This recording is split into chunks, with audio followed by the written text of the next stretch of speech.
Cinema ఈవెంట్స్లో సినిమాల గురించి మాత్రమే మాట్లాడాలి. రాజకీయ ఈవెంట్స్లో రాజకీయాల గురించి మాత్రమే మాట్లాడాలి.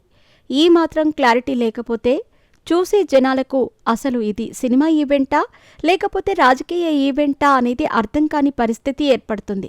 ఈ మధ్యకాలంలో Pawan Kalyan pre release events అలాగే ఉంటున్నాయి.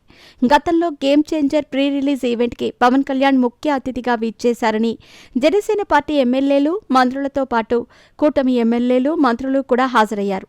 వస్తే వచ్చారు, కానీ కమెడియన్ పృథ్వీ లాంటి వాళ్లు రాజకీయ పరంగా విపక్ష పార్టీని విమర్శించి గేమ్ చేంజర్ చిత్రంపై తీవ్రమైన నెగటివిటీని ఏర్పడేలా చేశారు.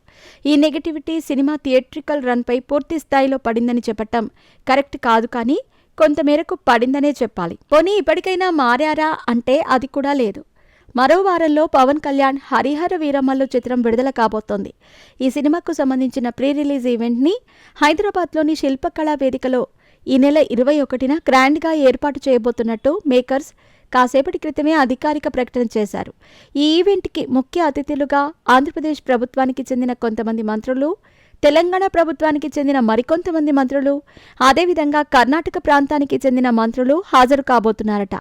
దీనిని చూసి ఫ్యాన్స్, అన్నయ్య అసలు ఇది సినిమా ఈవెంటా రాజకీయ సభనా, వదిలితే 2029 మేనిఫెస్టోని కూడా విడుదల చేసేలా ఉన్నావే, ఏంటన్నయ్యా ఇది అంటూ పవన్ కళ్యాణ్ని ట్యాగ్ చేసి ఫ్యాన్స్ అడుగుతున్నారు.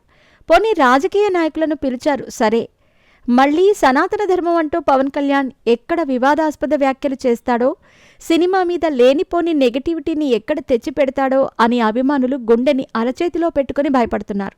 ఎందుకంటే ఈ సినిమా సనాతన ధర్మం కాన్సెప్ట్ మీద తెరకెక్కింది కాబట్టి. ఫస్ట్ హాఫ్ మొత్తం ఆ నేపథ్యం కాస్త తక్కువగానే ఉంటుంది, కానీ సెకండ్ హాఫ్లో గట్టిగానే ఉంటుందట. కానీ ఇవి కావాలని ఉద్దేశపూర్వకంగా రుద్దే కార్యక్రమంగా పెట్టిన సన్నివేశాలు కాదు. ఔరంగజేబ్ కాలంలో సనాతన ధర్మంపై ఎన్నో అరాచకాలు జరిగాయనేది వాస్తవం. అందుకే ఈ సినిమాలో వాటిని చూపించారట. అవి ఆడియన్స్కి ఎమోషనల్గా కనెక్ట్ అయ్యే విధంగానే తీశారని సెన్సార్ నుండి వస్తున్న టాక్.